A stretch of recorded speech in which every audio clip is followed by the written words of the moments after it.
এই পরিবর্তনের দিকে এই ক্যাম্পাসকে এই দেশকে আমাদের নিয়ে যেতে হবে এবং সেটা সূচনা হতে হবে এই ঢাকা বিশ্ববিদ্যালয়ের ডাকসু নির্বাচন থেকে। আমি উমামা ফাতেমা গত 5 আগস্ট পরবর্তী সময়ে আমি একটা ছাত্র সংগঠনের সাথে যুক্ত ছিলাম।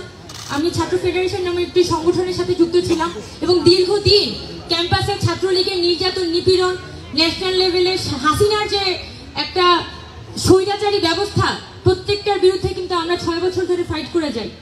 কিন্তু 5 আগস্ট পরবর্তী সময়ে আমি কিছু প্রশ্নে দ্বিমত পোষণ করে আমি আমার ছাত্র সংগঠন থেকে অব্যাহতি নিই এবং তৎকালীন সময়ে বৈষম্যবিরোধী ছাত্র আন্দোলন যে অভ্যুত্থানের প্ল্যাটফর্ম, সেই অভ্যুত্থানের প্ল্যাটফর্মের সাথে আমি নিজেকে যুক্ত করি।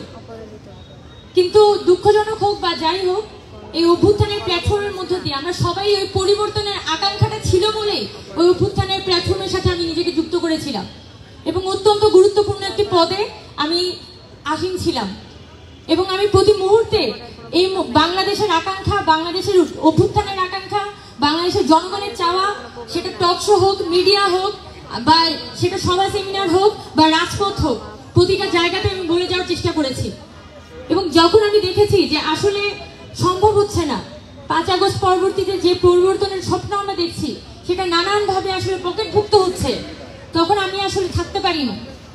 আমি এই প্ল্যাটফর্ম থেকে বের হয়ে আসি এবং পুনরায় আমি যে একটা জার্নির মধ্যে ছিলাম, যে সংগ্রামের মধ্যে ছিলাম, আজকে সেই 5 আগস্ট পরবর্তী সময়ে আজকে 1 বছর পর আমি একই সংগ্রামের মধ্যেই আছি। এটাই প্রমাণ করে যে বাংলাদেশকে এখনো অনেক অনেক দূর হাঁটতে হবে। এই জুলাই অভ্যুত্থানের মধ্য দিয়ে যে আকাঙ্ক্ষিত পরিবর্তন আমরা আশা করেছিলাম, সেই আকাঙ্ক্ষিত পরিবর্তন এখনো পর্যন্ত আমরা পাইনি। এই পরিবর্তনের দিকে এই ক্যাম্পাসকে এই দেশকে আমাদের নিয়ে যেতে হবে এবং সেটা সূচনা হতে হবে এই ঢাকা বিশ্ববিদ্যালয়ের ডাকসু নির্বাচন থেকে।